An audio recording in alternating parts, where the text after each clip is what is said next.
Hello student, कैसे हो? सब बढ़िया? बोलो, चैप्टर नंबर 1 याद है कि भूल गए?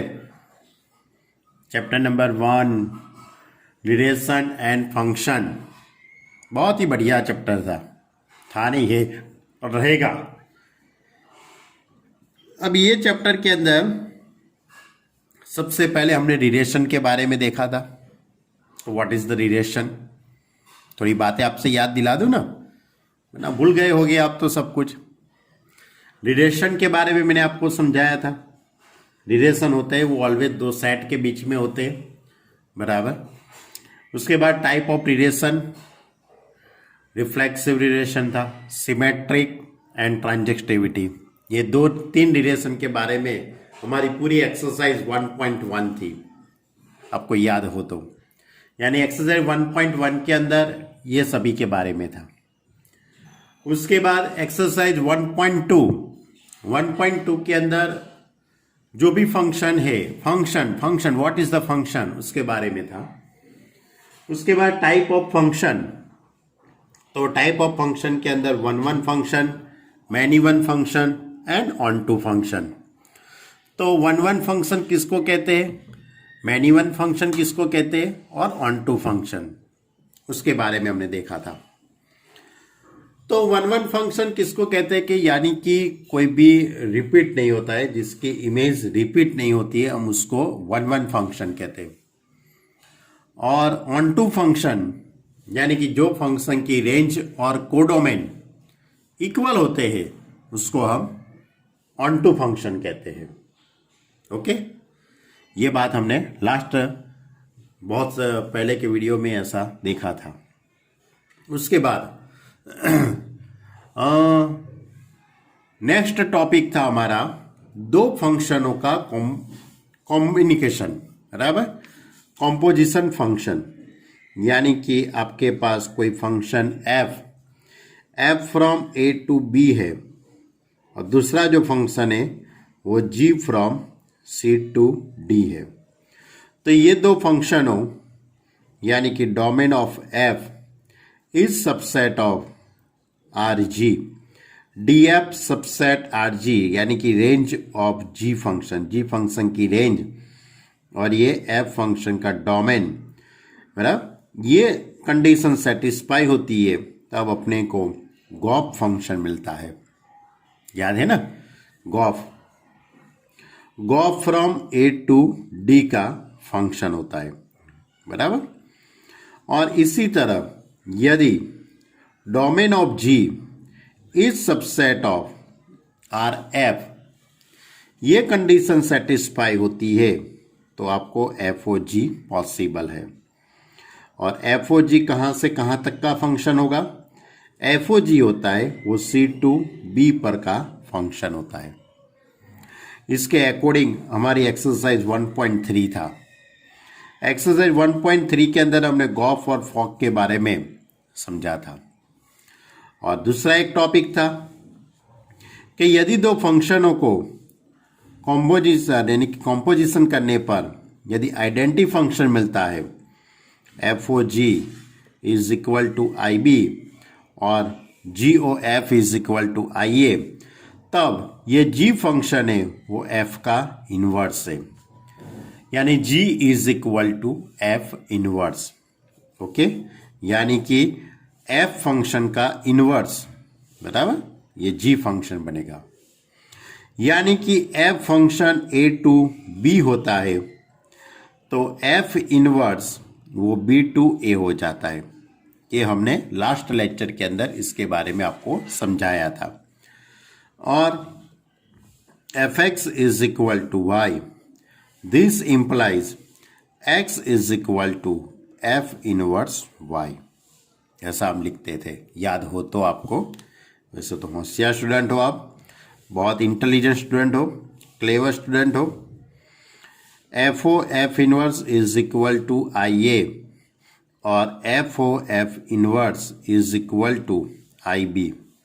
Clear? F inverse OF is equal to IA और FOF inverse is equal to IB। यानी कि ये दो कंडीशन इनवर्स के बारे में था। ये भी हमने डेफिनेशन में लिखाया था, थियरी के कॉन्सेप्ट में लिखाया हुआ है। इसके पर अकॉर्डिंग यानी कि ये दो टॉपिक के पर अकॉर्डिंग हमारी एक्सरसाइज 1.3 जो एक्सरसाइज थी उसमें हमने क्वेश्चन 1 to आई थिंक 8 तक हमने किया था। क्वेश्चन 1 से 8 तक का हमने सॉल्व किया था, यदि आपको याद हो तो। वैसे तो याद ही है आपको, बराबर। अब इसके आगे की बात करते हैं। फिर से दोहरा देता हूं। हाँ, एक बात रह गई बतानी आपको कि कोई भी फंक्शन का इनवर्स कब मिलता है। कोई भी फंक्शन का इनवर्स तब मिलता है जब वो फंक्शन 1 और ऑन टू होना चाहिए। जो फंक्शन 1 और ऑन टू होते हैं वही फंक्शन का इनवर्स पॉसिबल है। क्लियर? तो पहले आपको वेरीफाई करना पड़े कि आपको जो फंक्शन दिया गया है क्वेश्चन के अंदर वो फंक्शन 1 है कि ऑन टू है, वो पहले वेरीफाई करो। और उसके बाद आपको देखना पड़ेगा कि 1 और ऑन टू होने के बाद आपका इसका इनवर्स निकालना है। ओके, चलो क्वेश्चन नंबर 9। क्वेश्चन इस तरह से, consider f from r plus to open interval -5 to infinity given by fx is equal to 9x square plus 6x minus 5, so that f is invertible with f inverse y under root of y plus 6 minus 1 upon 3। यानी कि आपको prove करना है कि f is a invertible function है और उसका inverse निकालना है आपको। यानी कि आपको जो फंक्शन के अंदर यानी कि क्वेश्चन के अंदर जो फंक्शन है वो f from r plus to -5 to infinity fx is equal to 9x square plus 6x minus 5। पहले तो आपको बताना पड़ेगा कि ये फंक्शन 1 के ऑन टू फंक्शन है कि नहीं है, वो पहले आपको वेरीफाई करना पड़ेगा। यानी 1 फंक्शन पहले हम वेरीफाई करते हैं, उसके बाद ऑन टू की बात करते हैं। तो r प्लस डोमेन क्या है, r प्लस। अब बच्चे लोग मैं आपको इधर बता दूं कि इसका जो डोमेन उसने r प्लस लिखा है, लेकिन आप 0 से स्टार्ट करेंगे तभी ये पॉसिबल होगा। चलो मैं x की जगह पे 0 पुट करता हूं, तो f of 0 is equal to 0, ये भी 0 हो जाएगा, -5, तो आपका आंसर आ जाएगा -5। अब मैं x की जगह पे 1 पुट करता हूं, तो 1 प्लस 6 माइनस 5 यानी कि 15 माइनस 5 तो 10। f ऑफ 2 x की जगह पे 2 का स्क्वायर 4, 9 4 ज़ा 36, 6 2 ज़ा 12 माइनस 5 यानी कि इसका सिंप्लीफाई देने पर 43 आता है। ऐसे आप बहुत सारे नंबर पुट कर सकते हो, क्योंकि r प्लस लिखा है, लेकिन आपको r प्लस की वैल्यू 0 से स्टार्ट करके कोई भी नंबर ले सकते हो। यानी कि 0, 0.1, 1/2, 1/3, 2/5, बहुत सारे नंबर आप इसके अंदर पुट कर सकते हो। मैंने तो 2-3 ही नंबर लिखे हैं। अब आपको मालूम पड़ गया कि ये 1 फंक्शन है, क्योंकि किसी की भी इमेज रिपीट नहीं होती है। और भी एक बात है, मुझे 1 प्रूव करने के लिए मुझे वो भी एक कंडीशन लिखनी पड़ेगी। इसके लिए सबसे पहले मैं इसको परफेक्ट पोलिनोमियल बना देता हूं। तो fx is equal to 9x square plus 6x minus 5। इसका मैं लास्ट टर्म निकाल लेता हूं। तो लास्ट टर्म क्या होगा, 1 होगा। तो 1 ऐड करते 1 को सब्ट्रैक्ट करता हूं, तो ये जो स्टार्टिंग के ये जो 3 टर्म है, बराबर, वो क्या हो जाएगा, 3x प्लस 1 का होल स्क्वायर माइनस 6। यानी कि fx is equal to 3x plus 1 का होल स्क्वायर माइनस 6। अब मैं यहाँ पे ऐसी 2-3 बातें लिख रहा हूँ 1 फंक्शन के लिए। तो हम सपोज करते हैं let x1 x2 belongs to r plus. अब fx1 is equal to fx2, fx1 is equal to fx2।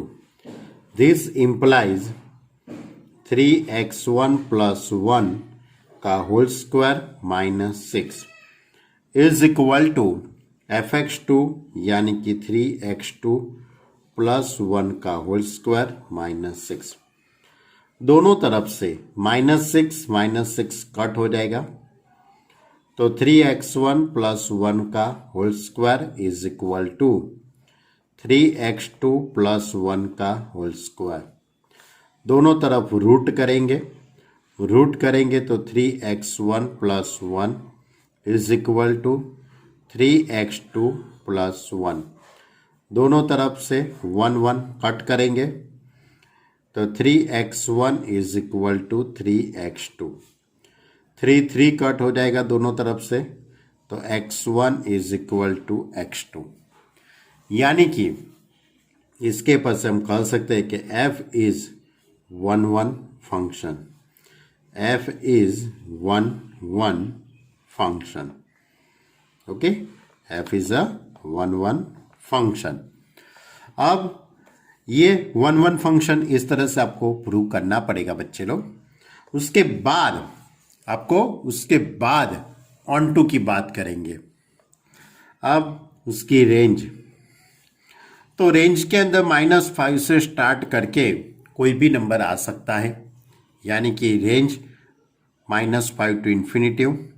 And given that codomain is a -5 to infinity, यानी रेंज और कोडोमेन दोनों इक्वल है। Therefore we say that f is onto function, यानी कि f is 1 function भी हो गया और ऑन टू फंक्शन भी हो गया। f इज 1 भी हो गया और ऑन टू भी हो गया, यानी f inverse is a possible, यानी f इनवर्स इज पॉसिबल। अब आपको f इनवर्स निकालना है। याद करो हम f इनवर्स कैसे निकालते थे, याद करो। आगे के क्वेश्चन के अंदर हमने बहुत सारे क्वेश्चन में f इनवर्स फाइंड किया है। तो पहले आपको fx is equal to y suppose करना। 9x square plus 6x minus 5 is equal to y। इसका लास्ट टर्म निकाल लो, यानी कि 3x प्लस 1 का होल स्क्वायर हो जाएगा। 1 ऐड कर दिया, 5 को सामने ले गए, यानी इस तरह का टर्म हो जाएगा। दोनों तरफ रूट निकालते हैं। दोनों तरफ रूट निकालेंगे तो 3x plus 1 is equal to root of y plus 6। ये 1 है, उसको सामने ले गए हम, तो -1 is equal to under root y plus 6। 3 को सामने ले जाते हैं तो x is equal to -1 plus root of y plus 6 upon 3। यानी कि कोई भी फंक्शन का इनवर्स निकालने के लिए आपको x को सब्जेक्ट बनाना है। x को क्या बनाना है? सब्जेक्ट। यानी कि f inverse from -5 to infinity to r plus, ये कैसे लिखा मैंने, जो कोडोमेन था वो डोमेन हो जाएगा और जो डोमेन था वो कोडोमेन हो जाएगा। f inverse x is equal to -1 plus root of x plus 6 upon 3। यानी कि आप प्लस वाला टर्म पहले लिख दो, यानी under root of x plus 6 -1 upon 3। यहाँ पे मैंने f इनवर्स x लिखा है। आप x की जगह पे y वेरिएबल भी लिख सकते हो, क्योंकि आपको जो प्रूव करना है उसमें y वेरिएबल लिखा है, इसलिए f inverse y is equal to root of y plus 6 -1 upon 3। Okay, बहुत इजी क्वेश्चन था, लेकिन आप लोगों ने बहुत दिनों से पढ़े नहीं होंगे, इसलिए कुछ पढ़ाई नहीं की होगी, इसलिए आपको कुछ नया नया लग रहा होगा, लेकिन बहुत इजी था। चलो क्वेश्चन नंबर 10। अब ये जो क्वेश्चन नंबर 10 है वो एक टाइप की थियरी टाइप का क्वेश्चन है, बराबर। तो f from x to y be an invertible function so that f has unique inverse, यानी कि function f from x to y is a invertible function है। इन्वर्टेबल फंक्शन है यानी कि इसका मीनिंग ये हुआ कि आप उसका इनवर्स निकाल सकते हो, लेकिन फंक्शन f का इनवर्स एक ही होता है। कोई भी फंक्शन का inverse if and only one ही होता है, ज्यादा नहीं होते हैं। वो आपको यहां पे प्रूव करना है। कि एफ हैज यूनिक इनवर्स। कर लेते हैं prove. F from X to Y is an invertible function. Function F invertible है, इसलिए हम कह सकते हैं कि F is 1 and onto function. जो फंक्शन इन्वर्टेबल फंक्शन होता है वो 1 और ऑन टू तो होता ही है। सपोज एफ हैव, अब आपको जो प्रूव करना है उससे कॉन्ट्राडिक्शन में हम सपोज करते हैं। आपको प्रूव क्या करना है कि एफ हैज यूनिक इनवर्स। लेकिन मैं क्या कहता हूं, suppose F have two inverse function g1 and g2।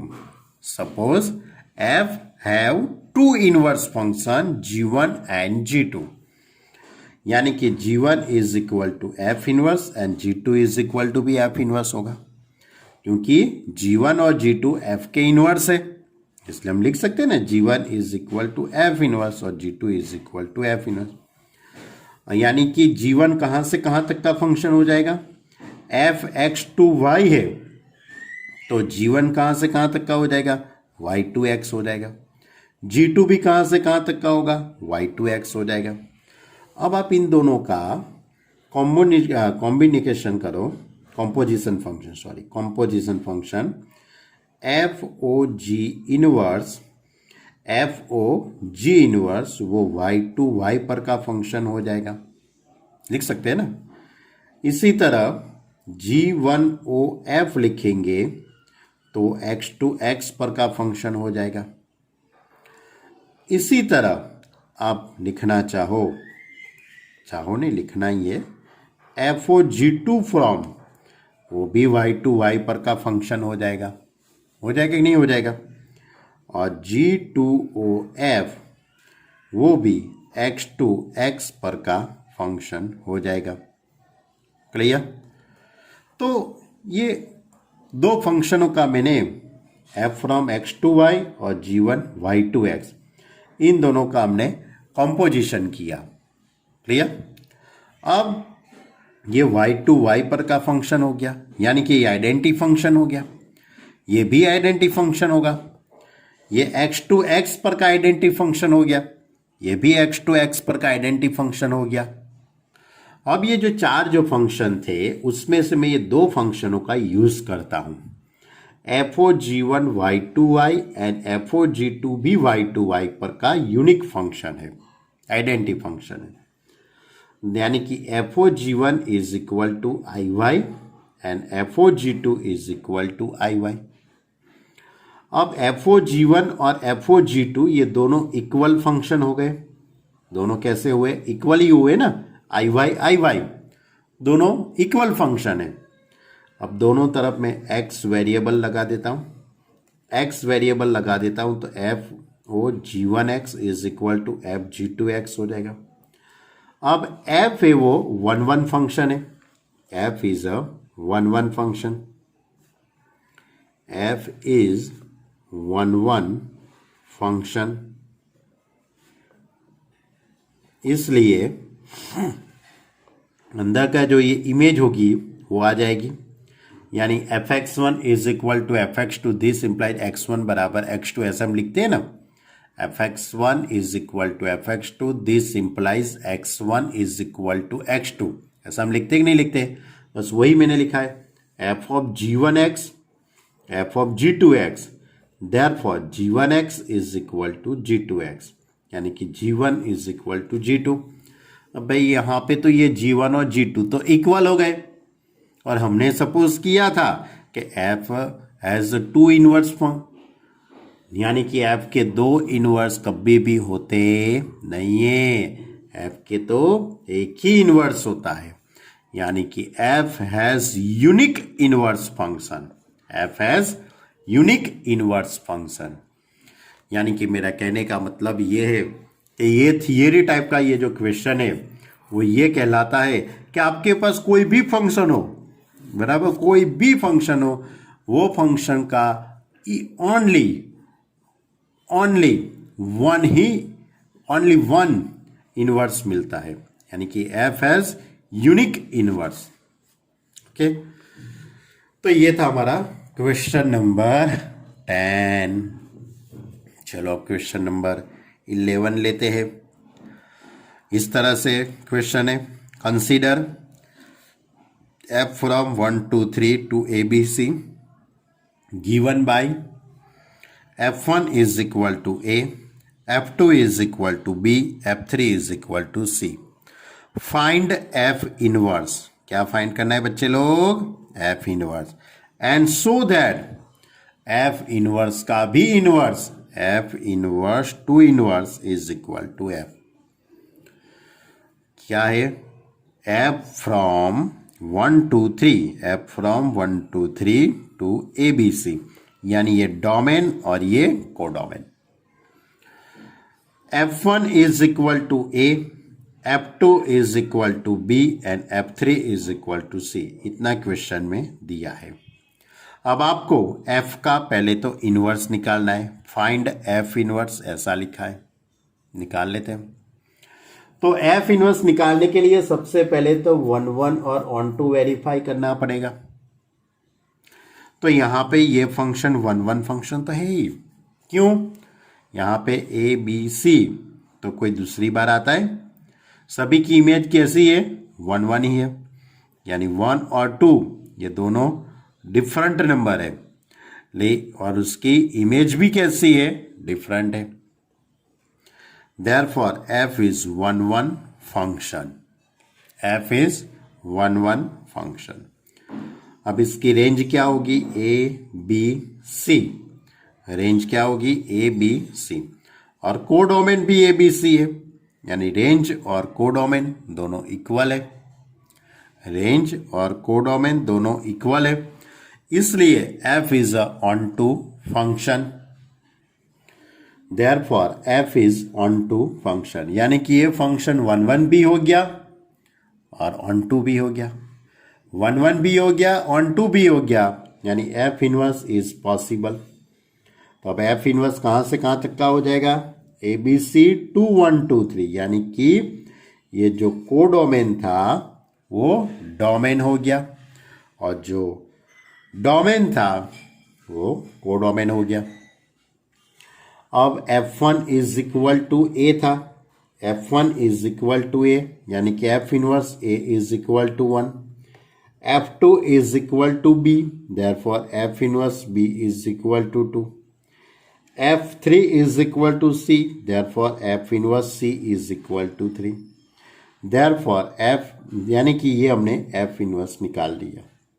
यानी आपको सबसे पहले तो क्या निकालने का था? f इनवर्स ही निकालने का था, तो हमने f इनवर्स निकाल लिया। ओके, चलो अब आपको प्रूव करना है कि इनवर्स का भी मैं इनवर्स निकालूंगा। अब मैंने ये इनवर्स निकाल लिया है, उसका मुझे फिर से इनवर्स निकालना है। तो मुझे फिर से वेरीफाई करना पड़ेगा ये फंक्शन 1 1 है कि ऑन टू है। तो f इनवर्स आप देख सकते हो यहाँ पे 1 2 3 कोई भी इमेज रिपीट नहीं होती है और इसकी जो रेंज 1 2 3 और कोडोमेन वो भी 1 2 3 है। ओके, यानी यहाँ पे आपको लिखने की वैसे कोई ज़रूरत है नहीं है। f inverse is 1 1 and onto function, therefore इसका इनवर्स पॉसिबल है। f इनवर्स का भी इनवर्स पॉसिबल है। तो अब इसका इनवर्स कैसे निकालेंगे? ये f इनवर्स है, उसका भी इनवर्स, तो ये जो कोडोमेन है वो डोमेन हो जाएगा और डोमेन होगा वो कोडोमेन, यानी 1 2 3 to ABC। f inverse a is equal to 1, therefore f inverse ये इस साइड आ जाए, यानी कि f इनवर्स का भी inverse 1 is equal to a। f inverse का भी inverse 2 is equal to b। f inverse का भी inverse 3 is equal to c। लेकिन बट आपको क्वेश्चन के अंदर f फ्रॉम, क्वेश्चन के अंदर क्या लिखा है? f फ्रॉम 1 2 3 टू ABC, यानी कि इसका मतलब ये हुआ कि यहाँ पे ये दोनों फंक्शन इक्वल फंक्शन हो गए, क्योंकि उसका डोमेन भी इक्वल है, कोडोमेन भी इक्वल है और उसकी जो इमेज बनती है F1 is equal to A, F2 is equal to B and F3 is equal to C, एक क्वेश्चन में दिया है आपको। यानी कि ये दोनों फंक्शन इक्वल हो गए, यानी F इनवर्स का भी inverse and F is equal function. Okay, यानी कि F इनवर्स का भी inverse is equal to F, यानी कि आपको ये प्रूव करने का था। मालूम पड़ा बच्चे लोग? बहुत इजी क्वेश्चन था ना। चलो अब क्वेश्चन नंबर 12। अब ये जो क्वेश्चन नंबर 12 है वो भी थियरी है, बराबर, थियरम सेक टाइप का। जैसे कि मैंने यहाँ पे ये प्रूव किया ना, एफ इनवर्स का भी inverse is equal to F, लेकिन मैंने ये प्रूव किसके लिए किया? सिर्फ ये फंक्शन के लिए किया, लेकिन कोई भी फंक्शन के लिए ये पॉसिबल है, ऐसा आपको प्रूव करना है ये क्वेश्चन नंबर 12 के अंदर। चलो क्वेश्चन पढ़ते हैं।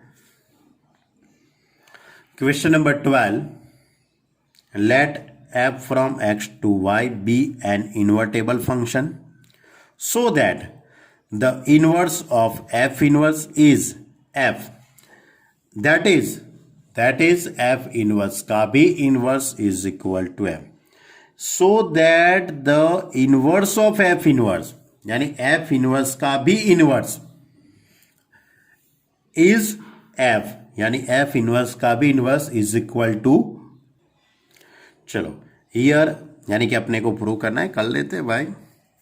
Here f from x to y is an invertible function, f is a invertible function है, यानी कि f is 1 1 and onto तो होगा ही, क्योंकि f is an invertible function है, इसलिए f is 1 1 and onto, यानी therefore f inverse is possible. अब f inverse from y to x is a function, f from x to y is a function, तो f inverse y to x पर का हो जाएगा। अब इन दोनों का आप कॉम्पोजिशन कीजिए, तो f इनवर्स वो y to y पर का हो जाएगा, f इनवर्स वो f करेंगे वो x to x पर का हो जाएगा। Therefore f inverse is equal to iy and f inverse of is equal to iy. It is a result number 1.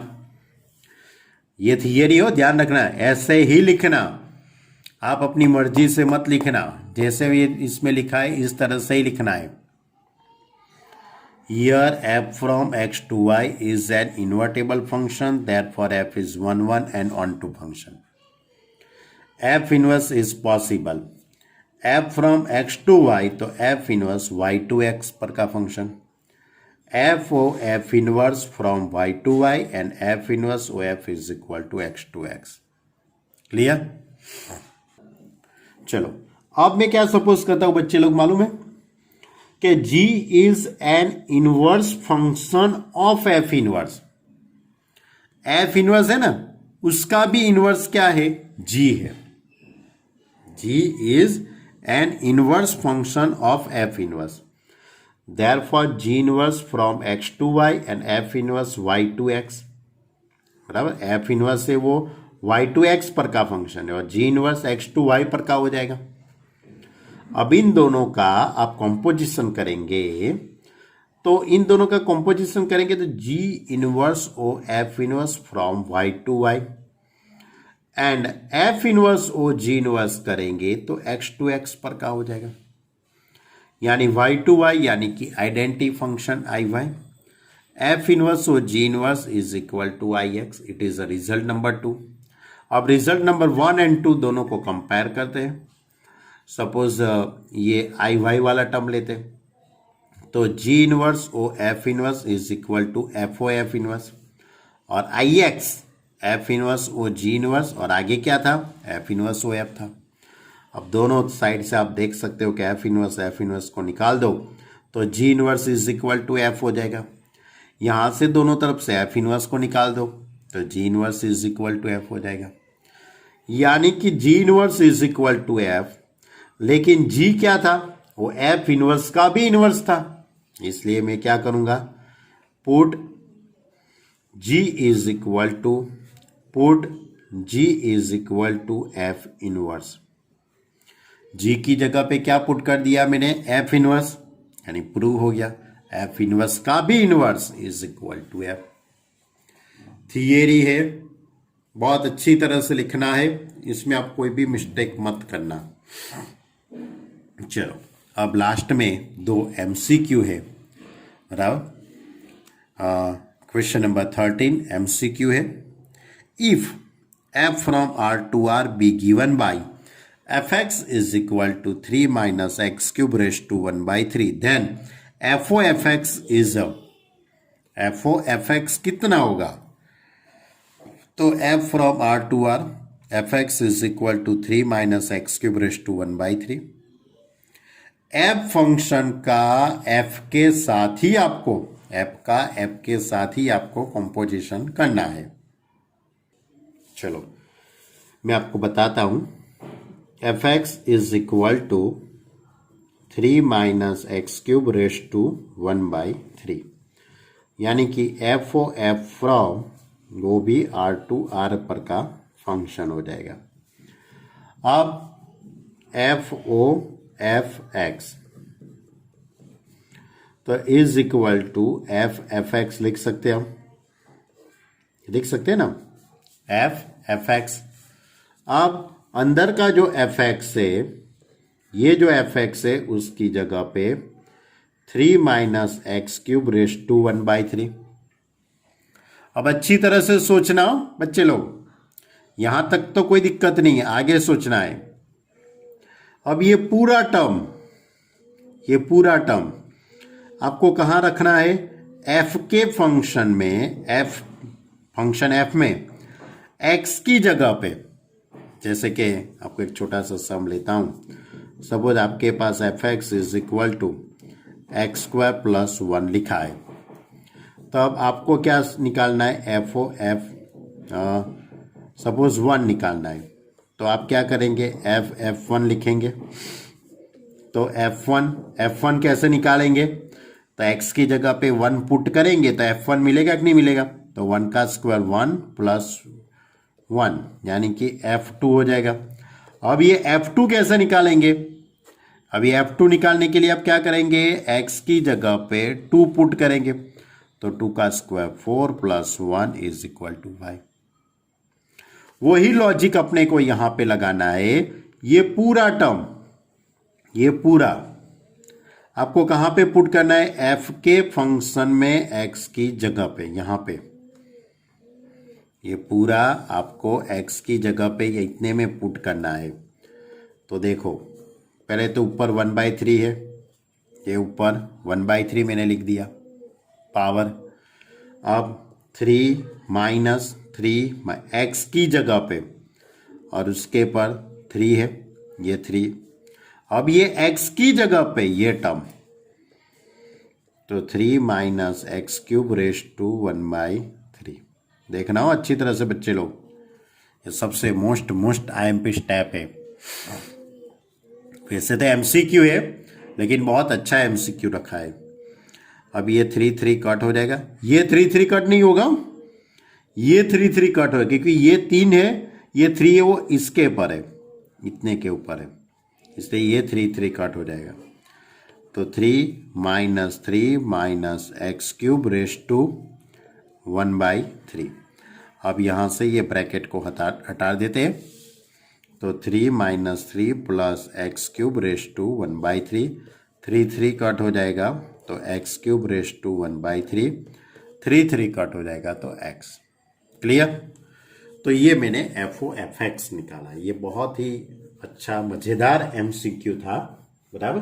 यानी इसका आंसर क्या आता है? एक्स आता है, बराबर। बहुत ध्यान से लिखना, इस तरह से लिखा है मैंने PDF में।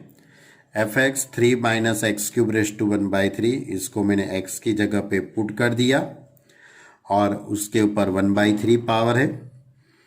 अब ये 3 कट हो जाएगा, ये तो 3 माइनस ब्रैकेट में 3 minus x cube raise to 1/3, ये माइनस अंदर जाएगा तो plus 3 cut, x cube raise to 1/3, 3 cut तो एक्स।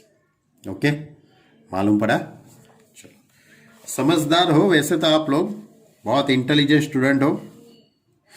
चलो आगे का एमसीक्यू इस तरह से है, let f from R minus minus 4/3 to R be a function defined as fx is equal to 4x upon 3x plus 4, 4x upon 3x plus 4. The inverse of f is the map g from range f to r minus minus 4/3. यानी कि आपको ये जो g function है वो find करना है, और ये जो g फंक्शन है वो f का इनवर्स है। g लिखा है ना, the inverse of f is the map g inverse g from, बराबर। यानी कि आपको fx is equal to 4x upon 3x plus 4, g from range of f from r minus minus 4/3। इसके पर से पहले तो हम लिख ही देते हैं कि f is a 1 and onto function है, आपको वेरीफाई करने की कोई जरूरत नहीं है।